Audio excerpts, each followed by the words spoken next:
Welcome to Fantasy Sports Daily with Kyle Elfrink and Ray Flowers, Monday through Friday at 11 a.m. Eastern Standard Time. Don't forget to use the promo code FSD20 for a 20% discount on the products over at fantasyguru.com.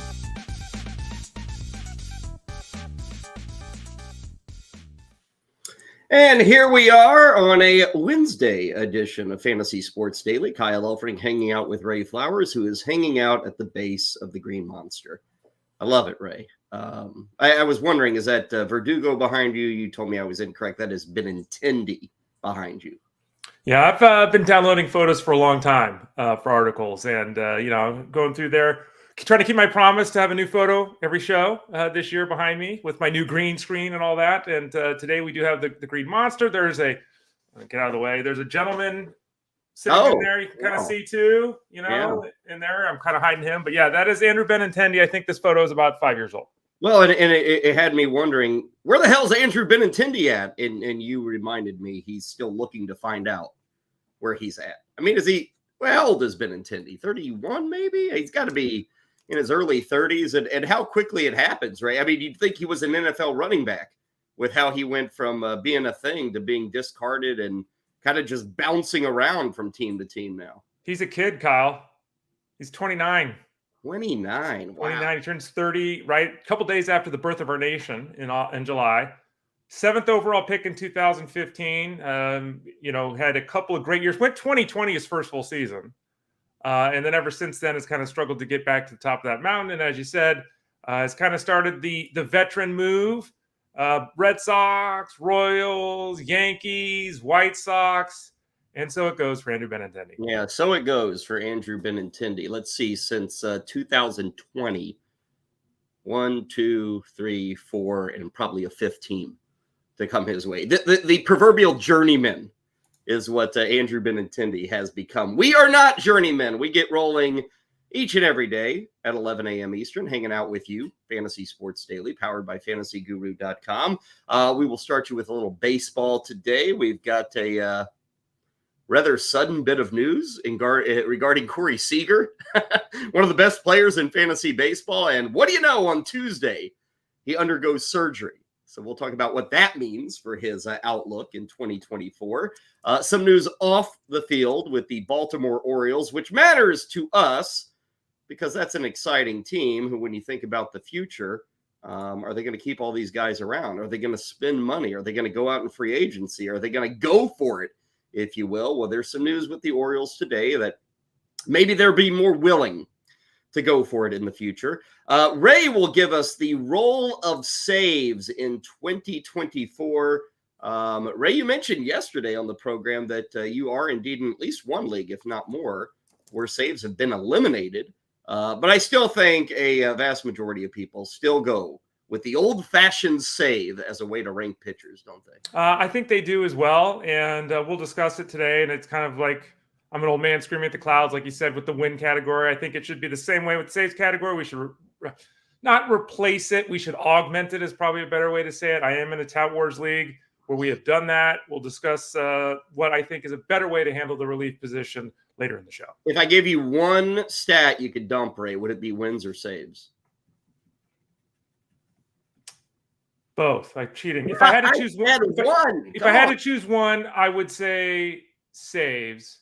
Because there's more money wasted on draft day and in fab on closers than on anything. And maybe rookies, because people blow budgets on that. But every year we waste like 40% of our budget picking up save guys. Sometimes we get 50 saves when we do it. Sometimes we get 5.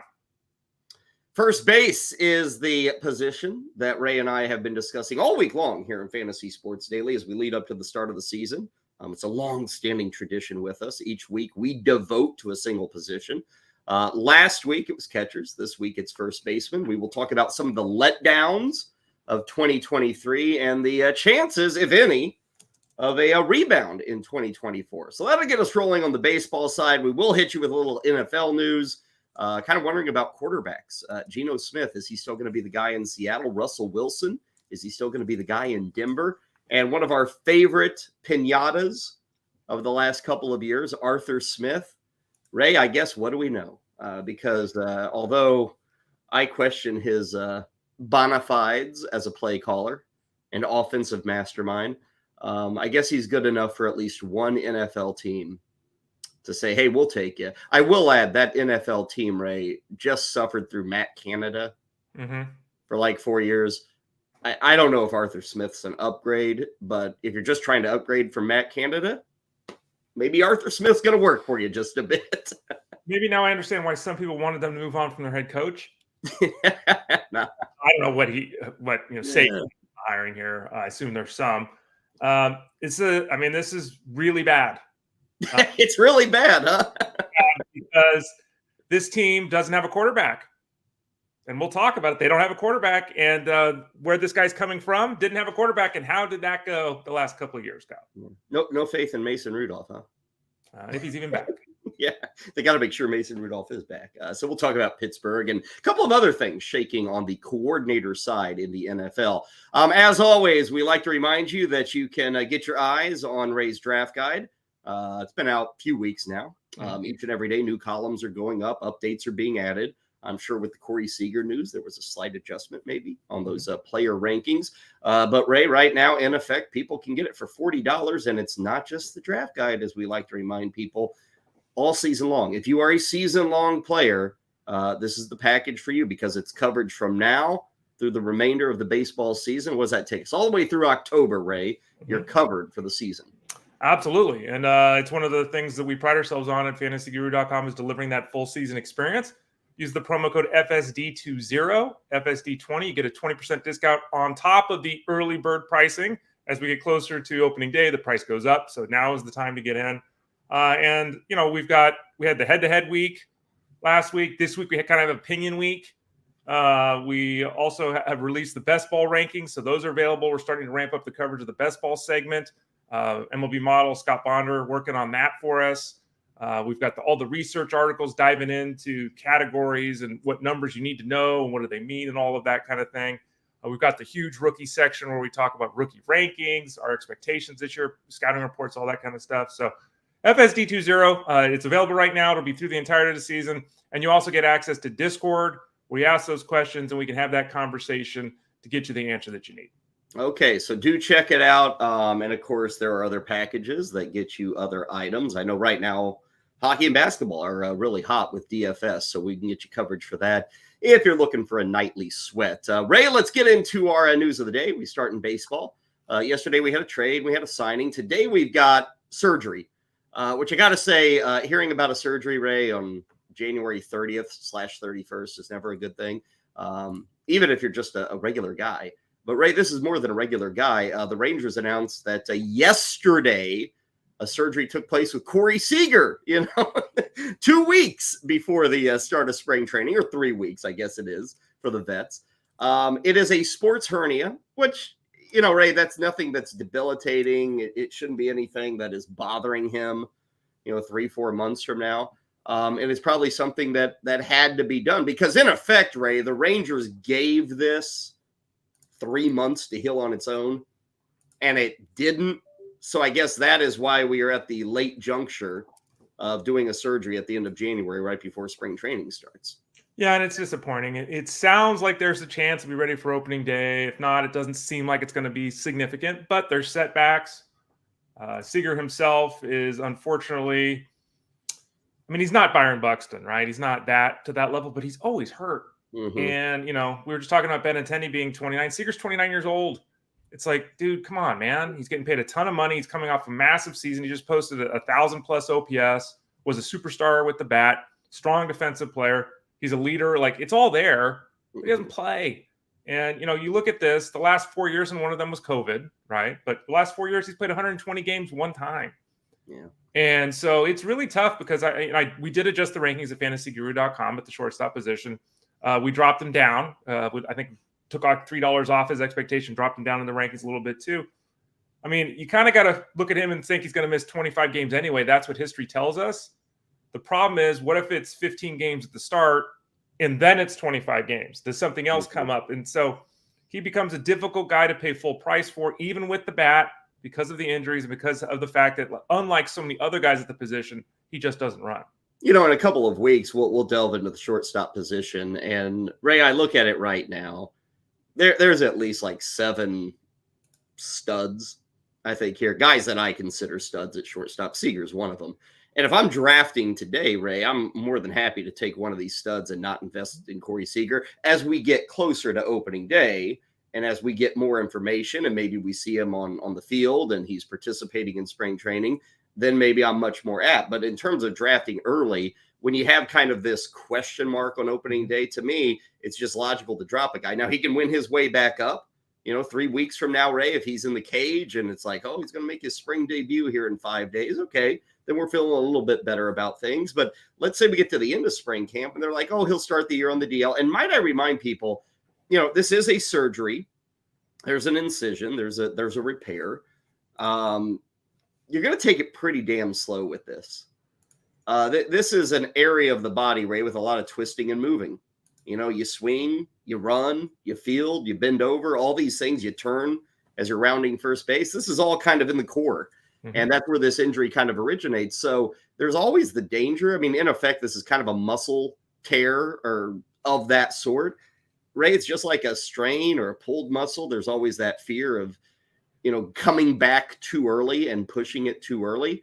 And if you're the Rangers, why force it? I know Corey Seager wants to force it and be out there on opening day and, be there when the Rangers get their ring in front of the home fans and have that exciting moment. I get that, all that. But it will be something worth keeping a view on. And even if he's back for opening day, Ray, you nailed it. This guy's probably still going to find his way to the IL at least one more time, if not 2 more times. And we have seen long-term injuries. And they're kind of, what was it, a broken wrist? And there's weird things like as a shortstop, he blew out his elbow. Mm-hmm. That was kind of a weird one as well. So there's always bad things that Seager usually runs into. But you look at these other names, Ray, Witt, Turner, De La Cruz, Lindor, Henderson, Bichette. Today, outside of Lindor, who I'm not totally sold on, those other guys, Ray, I'm probably taking before Seager at this moment, at this very moment with the uncertainty of the recovery. Yeah, and again, it would be different, I think, too, if Seager didn't have the. And we fight this all the time, right? Is a guy injury prone? Is it bad fortune? Is there such a thing as being injury prone? Is it playing sports, just playing sports? Seager has a track record of missing time. That however you want to define it, that's what's occurred. And when you talk about the fact that, again, he doesn't run, and not that every guy on the list here runs, but all of them run. Some of them run a lot. When you talk about him now with this injury and the surgery, not going to be running at all. There's no chance that he's running, especially when he starts. It's really hard because he becomes a 4-category guy that might play 130 games. You need more than that. Even if it's as great as it was last year when you have 1,000 OPS, it's really tough to invest the level that you're going to have to if he doesn't fall down substantially, because his ADP is inside the top 20 overall right now at the NFBC. Like he's being drafted as a foundational building block, and that'll obviously change here in the coming weeks. Yeah, so we'll wait and see on Corey Seager. Again, we're not looking down the line of what does this mean for the positional depth for the Rangers and who's going to bat at the top of the order. We're weeks away from that. We got a lot of time. So we'll hope that Seager does get going. But again, it's just kind of worrisome when it's late January and you're hearing about surgery going into camp. On the opposite side of worrisome is hope and excitement. And Ray, I would suggest you and I know some folks in the Baltimore, D.C. area who are Orioles fans, most notably our buddy Phil Backert, who does some work with Fantasy Guru. Baltimore, for years, Ray, the Angelos family, it's been a wet rug, blanket, whatever you want to call on everything with the Orioles. Even now with like the excitement of the youth and like, wow, we're seeing these guys we've heard about. There is still this disappointment that the Orioles aren't going out and paying people and trying to get better and trying to bring in an ace pitcher or maybe come in with that big veteran bat, whatever it may be. And Ray, part of that, at least the blame, has been attributed to the Angelos family, who has owned the Orioles for well over 3 decades. Got news today, Ray, they're being sold to, as usual, capital wealth management people. The people who make money off your money. Which is what the owners do in baseball too. Yeah. Well, that's how interest rates work. You just got to invest it, be lucky, and wait for interest rates to take hold. It's like $1.7 million. I think the Angelos bought the Orioles for $170 million, so a nice return on the investment. They got a lot of family drama going on with the brothers and the mom, and Peter Angelos is old. So there's a lot going on. But Ray, this gives hope to the Orioles, because even lately, like, you want to enjoy the Gunnar Hendersons and the Adley Rauschmans and, on and on and on. And even as they're trying to enjoy this, you've got the owners going out and saying, well, we can't afford all these guys in 4 years. How are we going to make this work? Well, they haven't spent a dime on payroll in 10 years. They really haven't. They've been just pocketing money. But now, Ray, we got rich guys, we got new guys, and perhaps a new day is dawning for the Orioles. Yeah, and if you look up the Orioles right now, they are, according to Sport Track, the second lowest payroll in 2024. The A's, which barely are in baseball, are the only team below them. And, I think it's talk about a time to be excited if you're an Orioles fan. I mean, Phil Backert, like you mentioned, he's on fire. It seems like every month we get a report of a new young player with the Orioles who's a top 100 prospect. Like, they have done a miraculous job of building talent. Miraculous. And I think even the most recent MLB pipeline, they had 7 guys in the top 100 in baseball. Like, it's not just the guys we've seen, it's guys that are still coming. It's amazing. So they have a window here where, basically you have 6 years of control for a player. Basically, they could be a dynamite team for at least that period of time. Any organization talking about not being able to pay these guys, thank God the owners are gone. You've got 5 years before you have to pay. Like, come on, man. You're paying these guys whatever arbitration is, $2 million, $3 million. You're not paying these guys anything for the next 5 or 6 years. So hopefully the new owners will come in. They'll augment the current team. I think that, a little piece here, a little piece there, build around these youngsters. We saw the team take off last year. I mean, finally, like you said, Cal Ripken disappears. His team is just now. Everyone's excited in the fantasy space and in the real world about the Orioles. It reminds me, and again, this isn't a perfect hit rate, but Ray, as we know, the Cubs kind of just tanked leading into Bryant and Schwarber and Rizzo. They're Houston, epic tank job leading into, Springer and Bregman and, some of the pitching and certainly Altuve, all these guys, they built up and now they're sustaining. Atlanta never really tanked. Toronto had this moment where it was like, wow, the future is so bright for Toronto. It's been kind of a disappointment. Orioles tank. Now we're in that moment where it looks like it's going to be great for the next 5 years. And that's tempting to so many teams. And it's something we talk about with baseball. It's an issue. And it hasn't been perfect. I mean, the A's are tanking, but it's to get out of town, frankly. The Marlins have had tanking issues and they've gotten better and they're still competitive. But Ray, I think you see, the hits and they stick out in your mind. The Cubs, the Astros, we assume the Orioles. If they get a World Series at any point in the next 3 or 4 years, that'll be another team that said, hey, we threw it away for like 5 years just to build and to get high draft picks. And look, it worked. And that's tempting. But it's cool. We like seeing dead franchises rise from the ashes. It's a good story. But baseball shouldn't like this.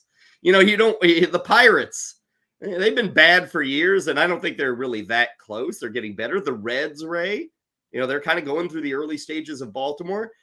There's a lot of criticism of teams that do this, but we do see that after 3 years of hell, it can eventually kind of work out or at least get better. It's kind of a way to truly rebuild. It is, but it's not easy to get Adley Rutschman or Ellie De La Cruz. Like, that's, and you've got to hope if you do this, which is the way a lot of the teams do, as you're pointing out, that your scouting group is on. Because if you make bad calls with the scouting department, that 3 years becomes 7, right? And then you lose all your fan base and everything like that. You become Pittsburgh, Ray. Yeah. They haven't had the hits in the draft. They've traded away some guys they should have held on to. And, we're a full decade now since they were last really relevant in the postseason. Yeah, and again, we can talk about, and it brings up the discussion about salary cap on the top, salary floor on the bottom. I mean, the Orioles right now, roughly $72 million. Times 4 is the Yankees. 4. It's 400 times higher. They're 287 million. It's 400% higher. So, you have to, in that, to really compete theoretically, right? If you spend more money, you should be better. We know that's not always the case. You have to be able to spend money at some point. Because to your point, let's say all these youngsters with the Orioles hit or the Reds, right? And then all the guys that are making, 500,000, then it's $1 million, then it's $1.5 million, then it's $4 million, then it's $9 million, then it's $12 million, then it's free agency. can you afford to have these 12 guys all getting paid $12 million? A lot of Mm. organizations can't. And that's looking way down the road, but it's a never-ending battle. And unfortunately, the tear-down model, as you've pointed out, has worked repeatedly. And that's really, with the economics of the sport and everything, that's unfortunately, teams make that decision at some point. We're going to win 63 games for the next 4 years. Then we're going to win 95 and let's go. And that's the path that the Orioles took, and it's finally paying off. Sale is not official. It was reported, kind of breaking news things last night, an agreement in place. And we'll go through months of this. The owners will have to approve it, but probably should happen. Again, Peter Angelo's the, principal owner, is in his 90s. And so there's a lot of estate planning and stuff that's going on here. Everybody will walk away rich. Don't worry about that. Ray, they get a 10-year return or a 10 times return on their $170 million investment. And again, it took 30 years. It wasn't like it was, I have 5 years and look how much money I made. But I wonder, like the guys buying the Orioles for $1.7 billion, do you think they can get 1.7 trillion? Or what would that? No. I guess it wouldn't be. It would be 170 billion. Is that right? Yeah, I don't know. 17 billion, 18 billion. And I think they'll get it. In 30 years, these franchises, Ray, I would suspect will be close to $20 billion entities. Like this is a team that hadn't won in forever. 10 years from now, 15 years from now, 20 years from now, if the Yankees go for sale, Ray, they're pulling in, like not right now, but they're going to pull in over $10 billion 10 years from now. Well, the problem is 15 years from now, when the Orioles' new owners want to sell, they're going to have to replace Camden Yards. It's going to be old by that point. Well, there is. I think there's an agreement in place to fix the joint up.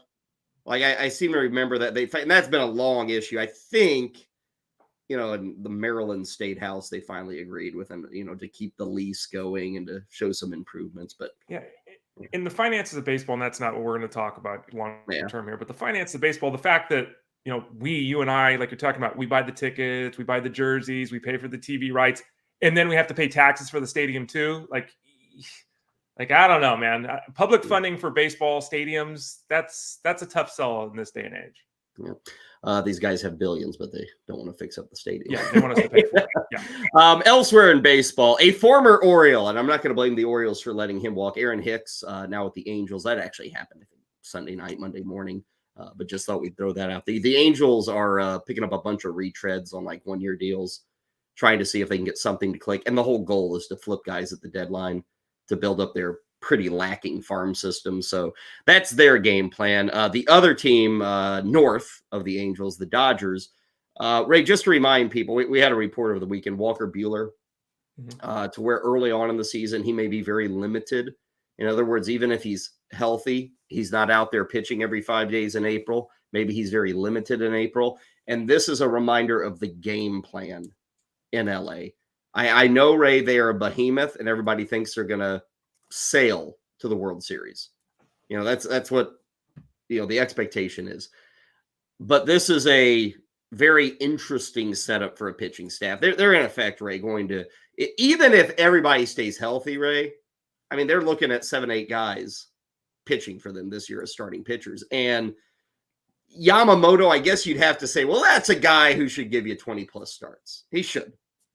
The rest of these guys, Ray, are any of them giving you 20-plus starts? I mean, would you feel comfortable banking them for more than 20 starts? And we're talking about Buehler, Glasnow, Paxton, Kershaw if he returns, Bobby Miller, outside of Yamamoto, I don't know if there's a guy that even the Dodgers would tell you they think they can get more than 20 start out of this year. And it's an unfortunate day. And here we go talking about, should we remove wins? We talked about it yesterday. You brought it up here at the start of the show. If you're a team that in a down year wins 90 games, right? There's a lot of victories to go around. If all your starting pitchers are making 20, 23, 21 starts, I mean, the Walker Buehler news isn't shocking, but it's still, it's like, we're not going to, there's reports he's not going to pitch in April. They're just going to slow play the crap out of this. And let's not forget, Walker Buehler was a Cy Young level pitcher before the surgery. This is not a guy that's untalented.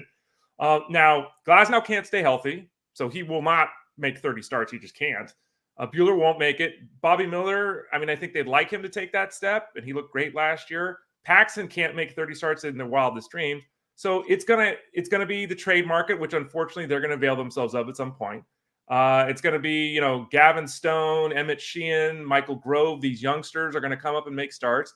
And you might be totally right that at the end of the season, they have one guy make 25 starts and they still win 96 games. So it works, unfortunately, which will lead them to continue doing it. And one thing we'll have to keep in mind is down the stretch, you could see Gonsolin, Dustin May coming back from Tommy John surgery. Yep. And again, that's way down. That's August, September kind of stuff. But that would also play into maybe a skip start for Walker Buehler, a skip start for Yamamoto, these kind of things. And I don't know it's just an understanding of where the Dodgers stand with how they're building this. You can't draft a Dodgers pitcher and say, oh, this guy's good for 150 innings. Outside of Yamamoto. And he's an unknown because we've never seen him in the big leagues. So that's just the plan. Their bullpen, by the way, Ray, we talk about getting wins. Where are they going to come from? A lot of times it's going to slide to the bullpen, and they got names there.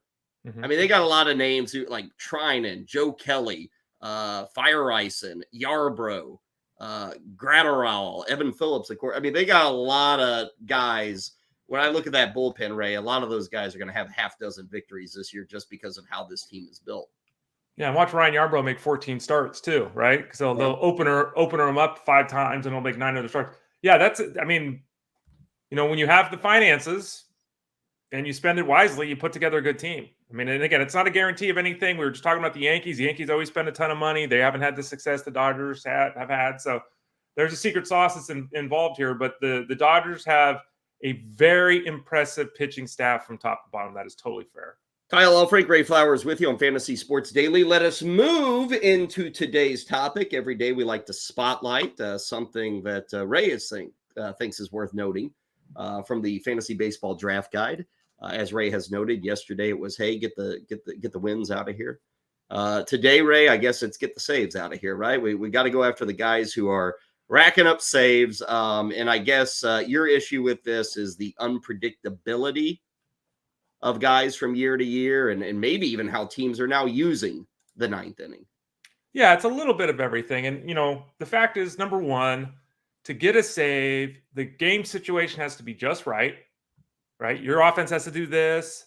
Your defense has to do this. Your earlier pitching has to do that. And then the manager has to call on you.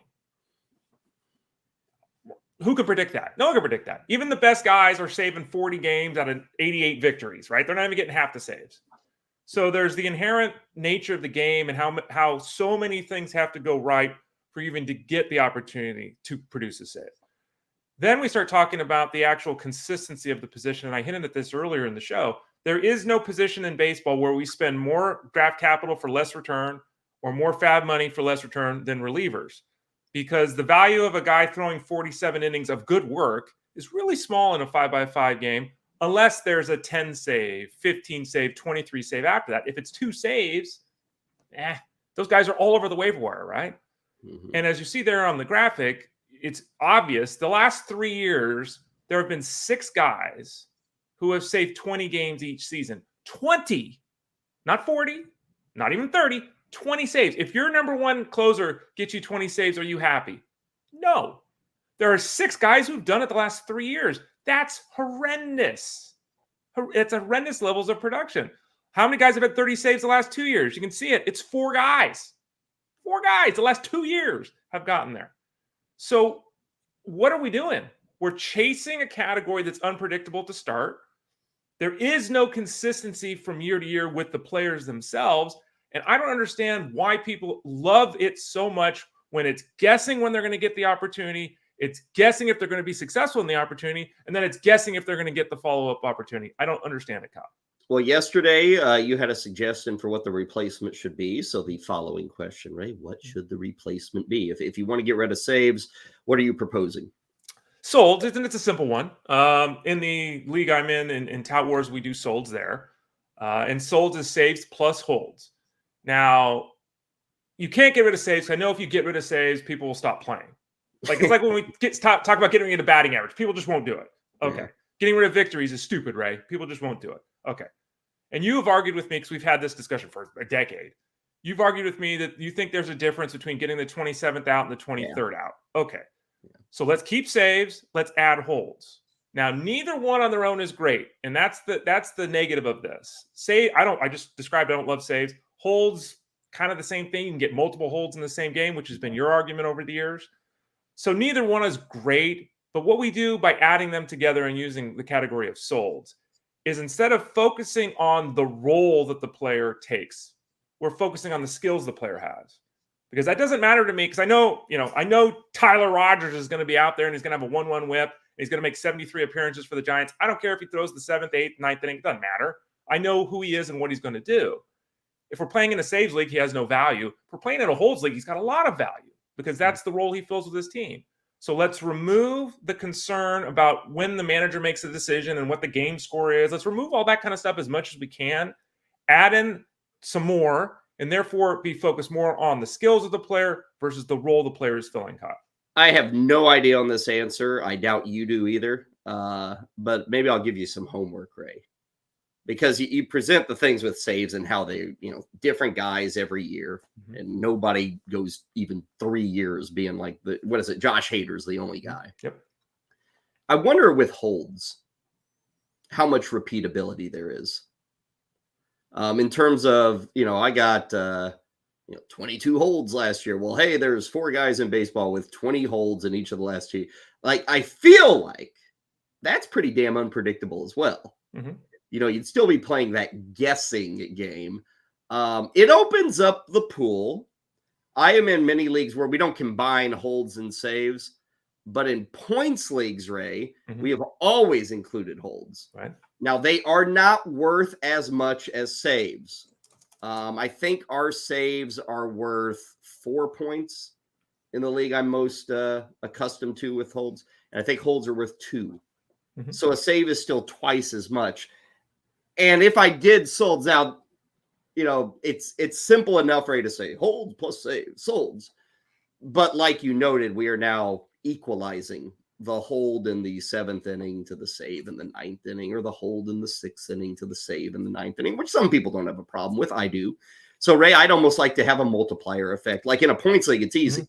Mm-hmm. Save is worth twice as much as a hold. I get credit for both, but saves to me are more important, to people in that league more important. I guess you could do that with solds, mm-hmm. where you could still say, hey, we'll meet in the middle. We'll mm-hmm. still make, holds worth something, but we won't equalize them to saves. And again, you add arithmetic, you make it confusing, and that maybe isn't the goal. Maybe you haven't solved the issue, Ray.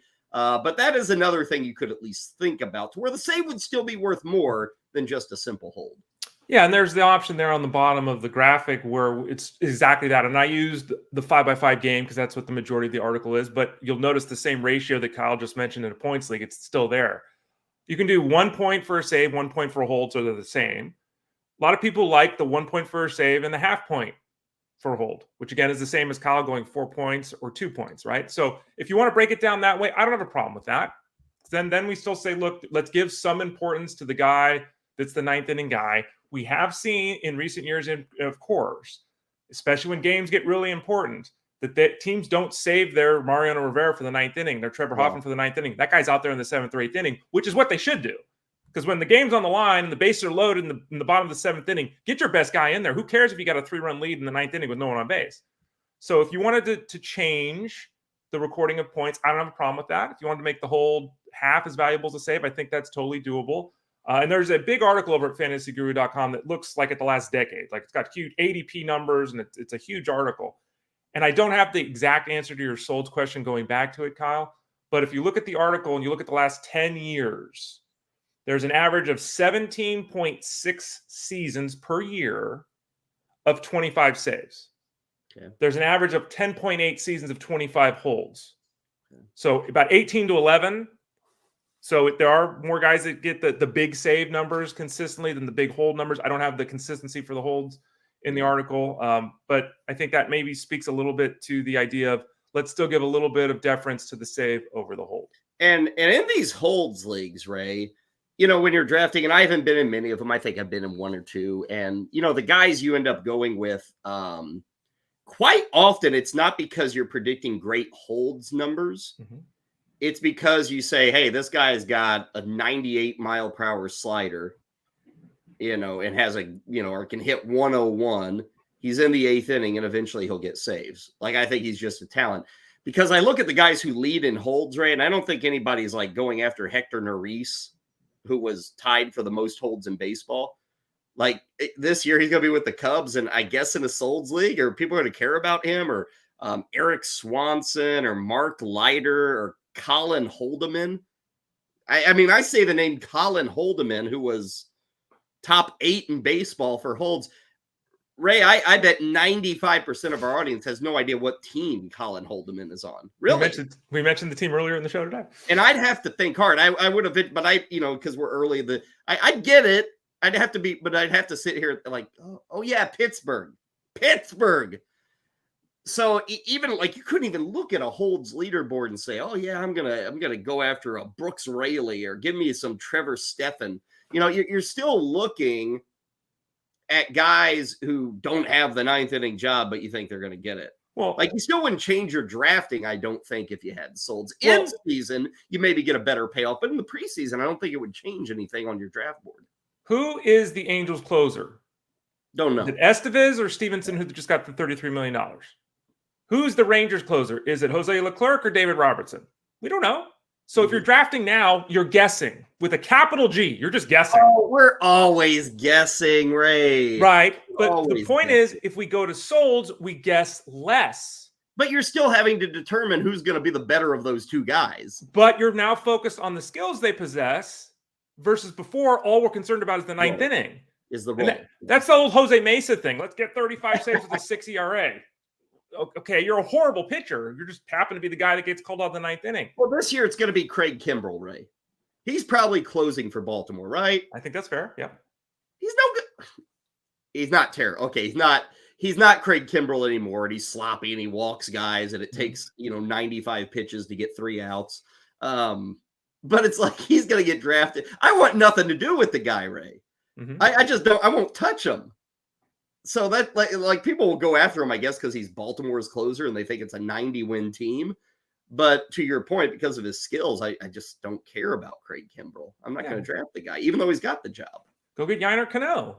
Then, if you I mean, that. And so again, just my overarching point is that the idea of there's too much randomness in the victory. There's too much randomness in the save.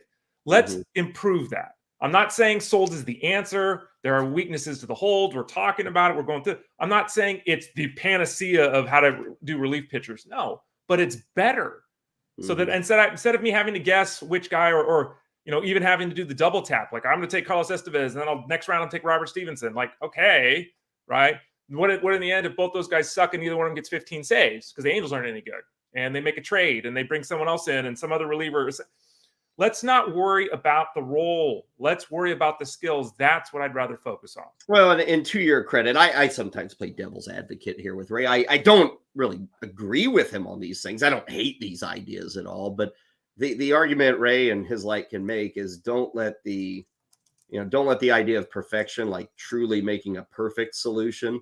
That's what everybody wants, but don't let that get in the way of just having a better solution. And maybe this is a better solution. It's maybe not perfect, but it could be a better solution. So something to think about. I know quite often here, late January, people are thinking about their home leagues or changes they might want to make. And that is certainly a possibility. More on Solds, certainly in Ray's draft guide. So do check it out. Let's continue with the baseball, Ray, and continue with our discussion of all things first base. Let's see. Yesterday, we hit on some of the surprises of last year. Today, some of the letdowns. And the guys I chose, Ray, we're not near the top 12. Most of these guys were outside the top 15. Almost all of them are older guys. So you kind of wonder, well, hey, has it left for good? But Jose Abreu, Anthony Rizzo, I put Josh Bell here. Rowdy Tellez, who, he's not a Jose Abreu guy, but remember, Rowdy Tellez in 2022 had a big time year with Milwaukee. And then last season was disappearing. I think Abreu, Ray, is probably the most guy worthy of talking about here because Abreu, he drove in 90 runs. Okay, that's I know RBIs are very unfashionable, but that still shows that the guy was trusted by his team and was able to bring in some runners. He also had a pretty big October. And he also, Ray, had no power early and a lot of power late. So Abreu is one of these guys, and he's been not a superstar, but a star in the fantasy world for a number of years. I'm a little more worried than positive with Abreu. I think last year is maybe a hoped for scenario when I look at Jose Abreu this season. I think there's actually more down than up for him this season. How about you? Yeah, I think that's totally fair. I think that when you look at like his swing metrics, like the amount of pitches he swung at outside the strike zone, the amount of pitches he swung at overall, the numbers are up. And the general belief is that he's hunting more now. You know, in the old days, he'd react more. Now he's got to get going, right? He's got to start to swing a little earlier, lost a little bat speed, lost a little plate recognition. And as a result, he can be pitched to. And we saw that reflected in his batting average. He's not going to beat anything out with his legs, so he needs to just produce base hits, right? And so as you age, it gets a little more difficult for this style of hitter. And when you look at not only has he expanded the strike zone, which is not ideal, you look at the StatCast data, and it's depressing because he lost 3 miles an hour in exit velocity, from the previous 4 years. Okay, so that's, and we talked about this the other day, you know, a mile per hour here or there, 2, 3. Whoa, like that's bad.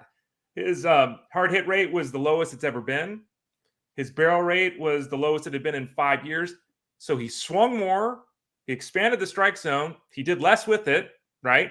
And part of this is his strikeout rate. You know, he's not a big strikeout guy.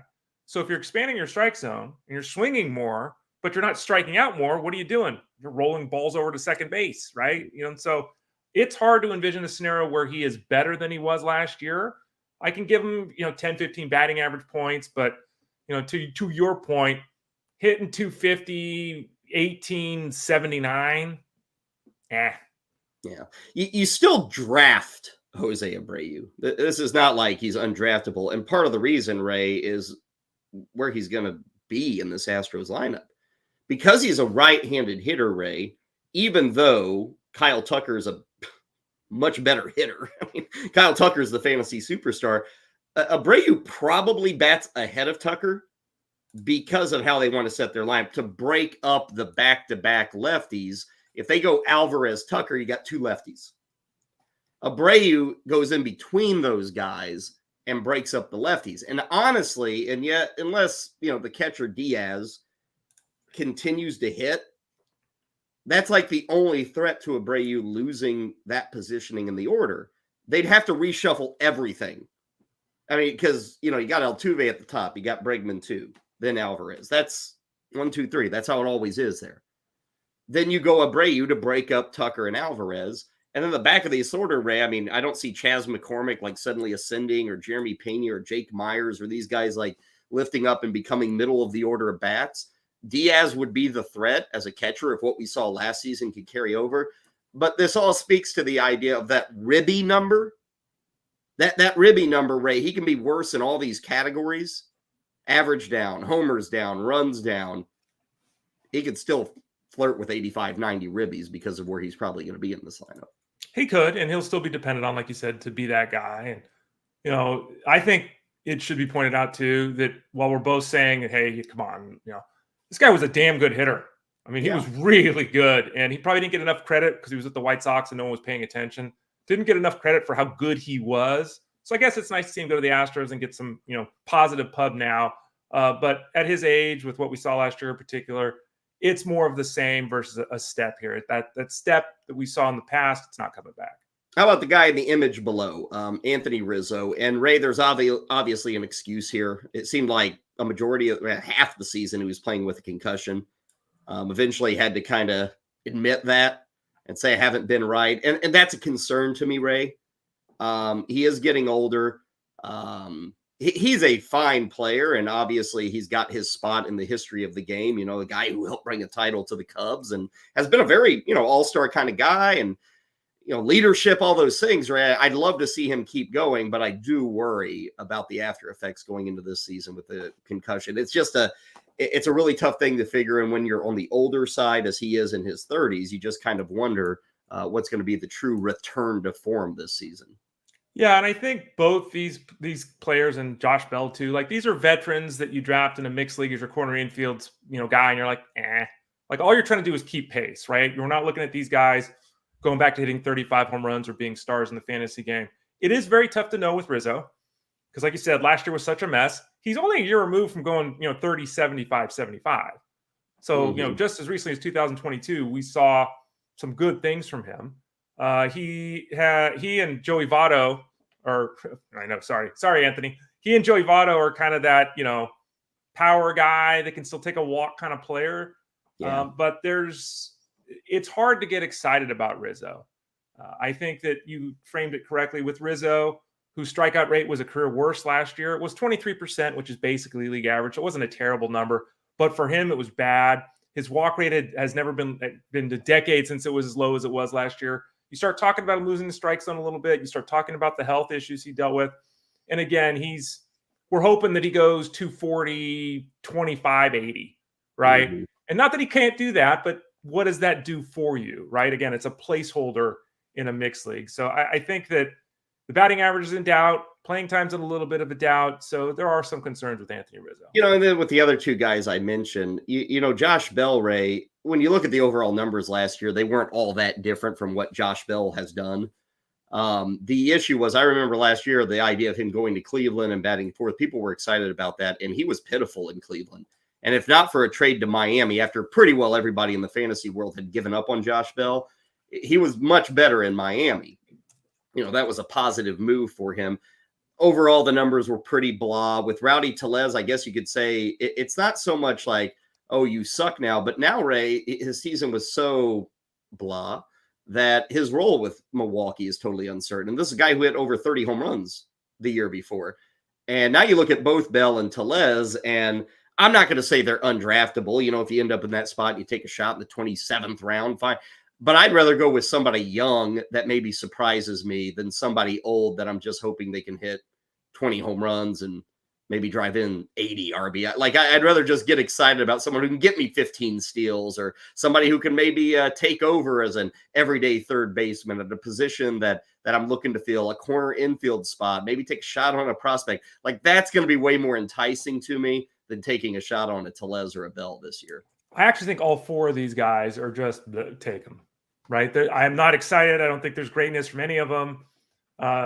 Excuse me. Tellez has got the benefit of being with the team in Pittsburgh that can play him every day, right? So there's a chance. But the problem is then he has a great first half. He gets traded and he's a support piece. So I think the Tellez you draft if you need, or if your hope is 25 home runs, you draft Tellez. If you're looking for a little bit better of an overall offensive game, you take Josh Bell. But Josh Bell's just a guy. There's hardly ever been more of just a guy than Josh Bell, who had one miraculous season. And I'm telling you, if you look back at his 2019 season, which are massive numbers, in reality, this guy's been in the big leagues for almost a decade now. He's had one half season. Because even that year in 2019, when he went bananas, it was half the year he was unbelievable. The other half, he was just himself. He's kind of living off half a season. Totally. Yeah, and it's just, again, there's nothing wrong with it. And, if you're a division-winning team, if you're a real World Series contender, Josh Bell's on your bench. He's not a starter for you. Luckily for him, there's a bunch of teams that aren't in that scenario, right? So he continues to get his 500 plate appearances, but it's a very boring 500 plate appearances. Yeah. Tomorrow on the show, we will continue with our discussion of first baseman. We started the week by, at least in my opinion, talking about a position with so little depth. There's a few guys at the very top that you like. Who might be a player or two that could really ascend and help to strengthen this first base position? We'll spotlight a few of the guys who are currently going outside the top 12 at first base, but guys who could certainly be there by the time October rolls around. So that'll be the guys for 2024 who can maybe make that boost up. We'll do it tomorrow on Fantasy Sports Daily. In our final 10 minutes or so, let's give a little love to football. And Ray, I guess we won't give any love to Arthur Smith. He does have a job. Kudos. He will not. I think his dad, I don't know. Maybe Arthur Smith comes from a billionaire family. Correct. So he would be fine even without a job. Yes, he'd be fine. Plus, he made millions last year. So, it's always one of those things where you're like, great job. You got a job. But honestly, you don't need a job. Arthur Smith in Pittsburgh, offensive coordinator. Ugh. I mean, ugh, Ray. It's his reputation is built on Derrick Henry and Ryan Tannehill. Tannehill, I guess, was better under Arthur Smith than he has probably been anywhere else. So I guess he will always have that badge, Ray. But I think the only reason Ryan Tannehill kind of became good is because Derrick Henry was such a monster. Like, it was prime Derrick Henry. And this is hugely unfair, I guess, you know. Great job, Arthur Smith. Hand the ball off to Derrick Henry. You know, that's what. So I guess, Ray, you could say, well, Arthur Smith, let's get this running game going, because Pittsburgh, to your point, we're not comfortable with their QBs. Arthur Smith, at least in Tennessee, when he committed to the run and had Derrick Henry, they ran pretty well. I guess the job is, let's do it with Jaylen Warren and Najee Harris, because this team is going to want to run the football because the quarterback situation is not going to be solved this offseason for the Steelers. Yeah, let's start the clock right now, the doomsday clock, if you're a Steelers fan. Click on the button right now until George Pickens goes nuclear. Because he's going to love being Drake London in this offense. He's going to do what A.J. Brown did and say, get me the hell out of here. Yes. There will be helmets flung. There will be anger on the sidelines. There will be social media posts. It's going to happen. And again, I joked about this earlier. Mike Tomlin wins. The Steelers win, right? Okay. So we're bringing in an offensive coordinator who will continue what we do. Mm-hmm. Unfortunately, we win, but we never really win, right? And when we lost Ben Roethlisberger, that's it. We lost our quarterback. We're not doing anything other than win 9 or 10 games and losing in the first round of the playoffs. That's what this organization is right now, which is some of the frustrations of the fans.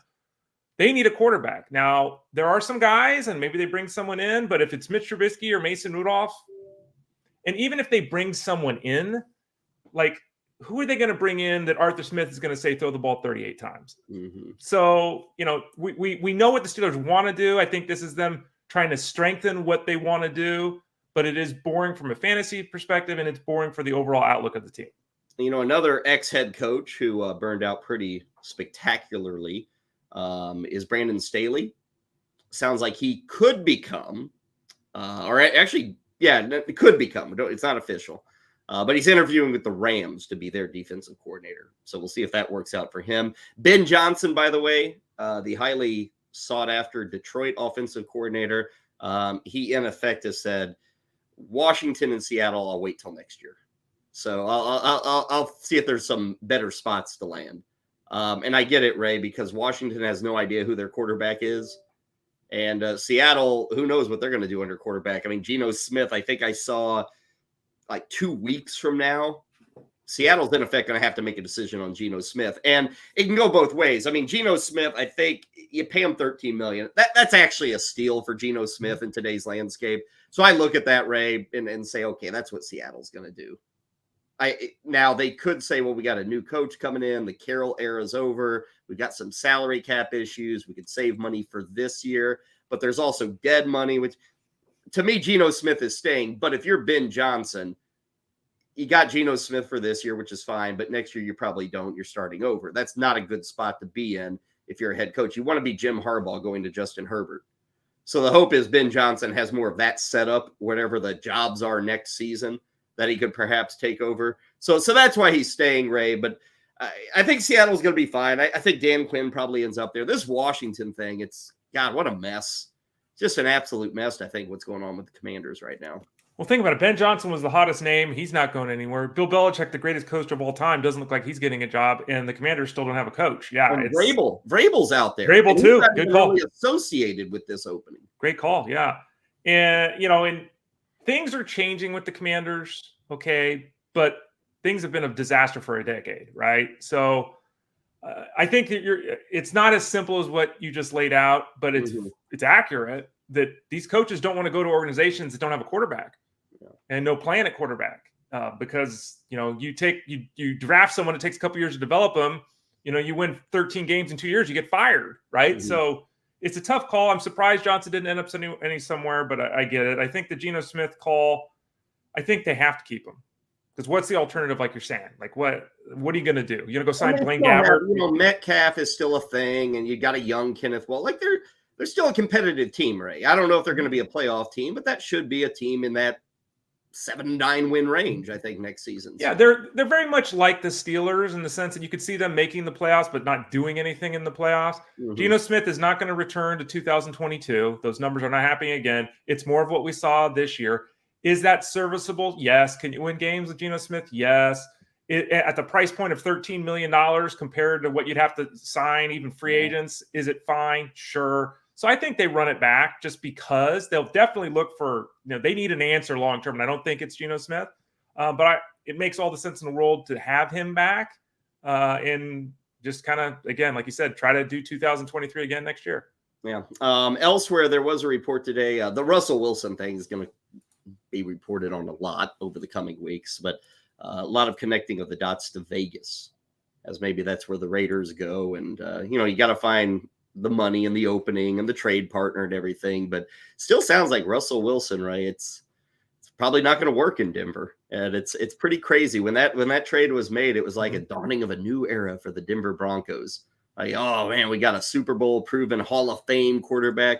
Man, you talk about a worm turning in 24 months, right? It's been crazy how much of a disaster that franchise-altering move has been, with all the picks they gave up, with all the money they gave to Wilson, probably not to the level of Deshaun Watson, with what they're going to be stuck with. But, man, Denver, he just kind of blew a big hole for 2 or 3 years, and Sean Payton's trying to dig him out of it, I guess. It's really fascinating that when you look at Wilson's production statistically, it's pretty good. 26 touchdowns, 8 interceptions, 66% completion rate. What's the yardage, though? He was dink and dunk crazy. Yeah, and again, that's the system, right? Remember Drew Brees with the Saints, and that that's just kind of his yards per attempt was 6.9 yards, which is easily a career worst, to your point. But look at this. He averaged in a standard setup 20.6 points a game. What's his career number? 20.8. He was okay. Obviously, I think the issue with Russell Wilson, and we've heard a lot over what happened last year, not 2022, where he was like making up plays at the line of scrimmage and the offensive coordinator didn't know how to play football, the whole thing. I think we've learned just how good a job Pete Carroll did with Russell Wilson. Because Russell Wilson clearly has skills and can be successful and all that. But to your point, there are limitations here. And clearly what he does well and what he doesn't do well doesn't fit with what Sean Payton wants to do. And I think early on when Wilson was trying to prove himself, because this was not a guy that was drafted and day one, he's a franchise quarterback. So he had a lot to prove, Ray. And he was learning, a lot to learn. And he got to a point where it was too cool for school then. And he's like, I'm the guy now. And I get it, can happen. Russell Wilson thinks he's one of the top quarterbacks of the last 10 years. And Ray had the winning in Seattle, but it kind of got to a point where this is no longer me learning from you. It's me teaching everybody, and it's going to be my way. And I think that's what happened with Wilson a lot of people are like that. You get to a point in your life and you say, hey, I don't have to learn anymore. Look what I've done.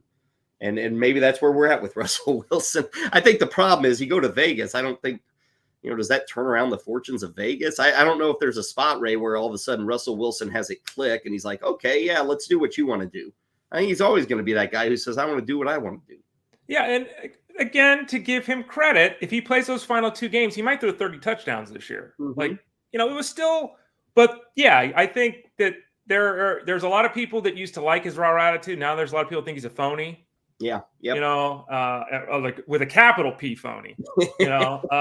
So I don't know. I know he's an effective quarterback. I know he can lead a team to success. Can you win with him the big game? How many organizations can win the big game anymore? How many quarterbacks are true difference makers? He's not, but he's certainly capable of, helping a team. If he went to the Raiders, it would be a benefit to them. It's better than Aiden O'Connell. We know that at least. Yeah.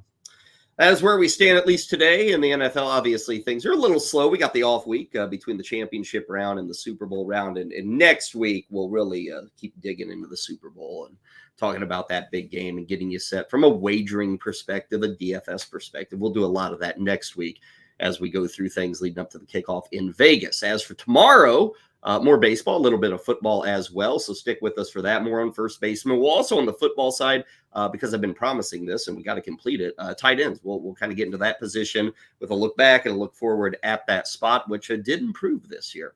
First base is trying to do what tight end did this year. First base gave us these guys that emerge, or tight end gave us these guys that emerged this year. First base could use that as well. So we'll tie them in coming up tomorrow, 11 a.m. Ray, as for us, we are done for the day. Although you've got writing, I'm sure that will be anything being posted later this afternoon that people should keep an eye on. The articles are actually up. I'm trying to get them up in the morning before we run on air. So right now we've got, should we remove batting average from baseball? Because again, remember, it's opinion. Ray's wanting to change the whole damn sport.